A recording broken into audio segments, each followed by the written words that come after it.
For a wheelchair user, getting from the car to the front door isn't simply a matter of finding a parking space. The distance, the surface, the access aisle, and even what happens before you leave home can all affect how safely and comfortably you reach your destination.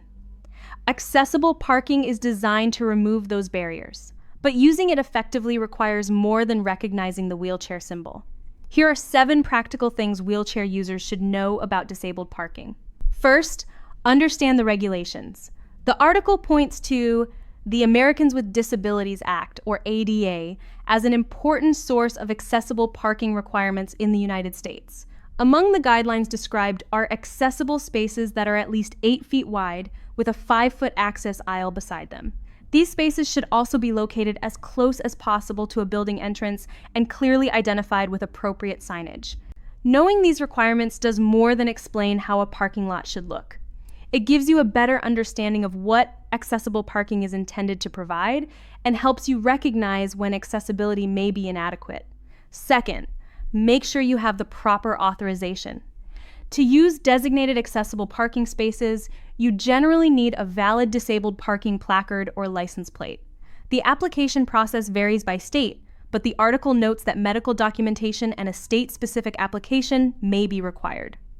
Your State Department of Motor Vehicles can provide the applicable requirements. Once you have a placard, it also needs to be displayed correctly when you're parked in an accessible space. Third, don't assume every accessible space will work equally well for you. When choosing a spot, consider more than just its distance from the entrance.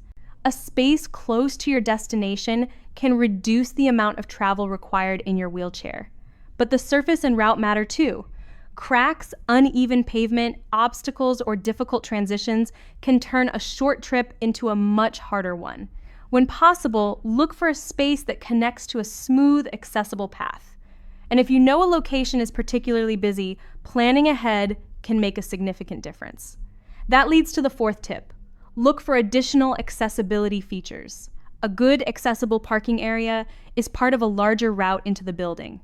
Wide access aisles provide room to transfer from a vehicle into a wheelchair. Curb cuts and ramps create a smoother transition from the parking area to the sidewalk. Automatic doors can make the final part of the journey easier as well. In other words, an accessible parking space is most useful when the entire path from the vehicle to the destination is accessible. The 5th tip is simple but essential. Respect the needs of other people who rely on these spaces. Accessible spaces exist for people who need them. Parking in one without a valid placard or plate can prevent someone else from safely reaching a business, medical facility, or public building. Misuse can also lead to penalties, which vary by state and may include substantial fines and other consequences. Accessibility works best when everyone understands that these spaces are not simply convenient parking spots. They are part of the infrastructure that supports independence and mobility. 6th, plan your route before you leave. Many businesses and public facilities provide information about accessible parking, and wheelchair users can benefit from researching a location in advance. Reviews or feedback from other wheelchair users may also provide useful insight into parking conditions. Navigation tools and apps can sometimes help identify accessible parking options, but planning is still important because conditions can vary from one location to another. Finally, if you encounter an area where accessible parking is inadequate, consider advocating for improvement. You can contact local officials about the need for better parking or work with organizations focused on accessibility. That final step is bigger than finding a convenient space for one individual. Better accessibility can benefit an entire community. The key idea behind all 7 tips is that disabled parking is about much more than a marked space near a building. It is about creating a practical connection between transportation, mobility, and independence.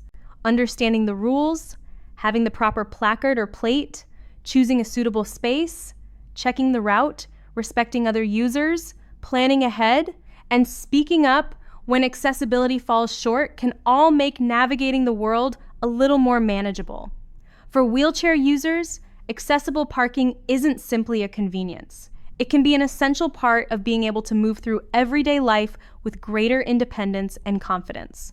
We truly hope this video made things clear for you. Navigating the disabled parking process can feel overwhelming, but you don't have to figure it out alone. If you need a handicap placard or plate and want a simpler, more convenient option, visit handicapparking.com. We connect you with licensed doctors online so you can complete everything from home without the stress or guesswork. Our mission is to make the process easier and help you gain the independence and mobility you deserve. If you're unsure about your eligibility or running into obstacles, reach out to us. We're here to help guide you every step of the way.